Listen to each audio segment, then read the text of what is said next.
James fixed his tie and checked his presentation one last time. He was going to his sister Rebecca's house for a family dinner, hoping to convince Monarch Bank to finance his new $2 billion housing project. His brother-in-law, Marcus Williams, was the bank's executive vice president 10 years earlier. Marcus had rejected James's first business loan and often mocked his small investment company, Griffin Capital.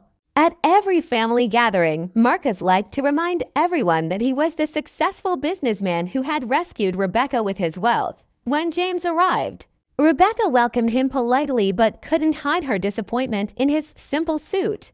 She proudly talked about Marcus's expensive clothes and luxurious lifestyle. During dinner, James explained his project and asked for the bank's support. Marcus laughed loudly. "A $2 billion project? You can barely afford your suit," Marcus said.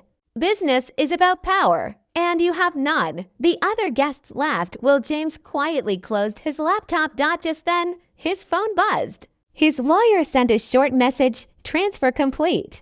Griffin Capital now owns 51% of Monarch Bank. Board meeting tomorrow at 9 a.m. James smiled but said nothing. The next morning, he arrived at Monarch Bank with his lawyer. Marcus was preparing to present a major business deal to the board. When Marcus saw James, he frowned. "This is a private meeting," he said. James's lawyer placed legal documents on the table. "Mr. Griffin now owns 51% of Monarch Bank." The room fell silent. James explained how he had quietly bought shares through different companies over many years while Marcus ignored small businesses. "You laughed at small dreams," James said. "Those small businesses trusted me.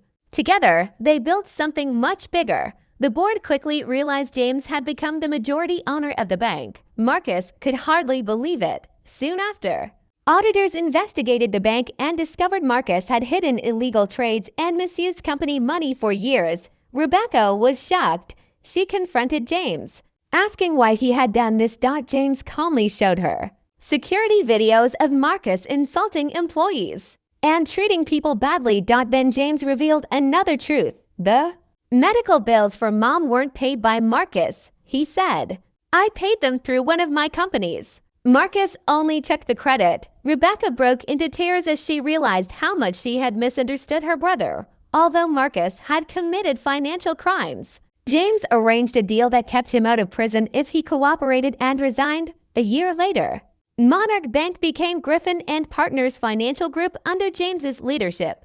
The company focused on ethical banking, helping small businesses, and supporting local communities. Rebecca also started the children's charity she had always dreamed about. One day, Marcus returned to sign the last divorce papers. He admitted he had been wrong. "I could have worked with you instead of against you," Marcus said. "You were always the better businessman." James accepted his apology without anger. Later that day, James reviewed a loan application from a woman who had once given him free coffee when he was struggling to build Griffin Capital. Without hesitation, he approved her loan. James smiled. He knew true success wasn't about defeating people. It was about helping others achieve their dreams.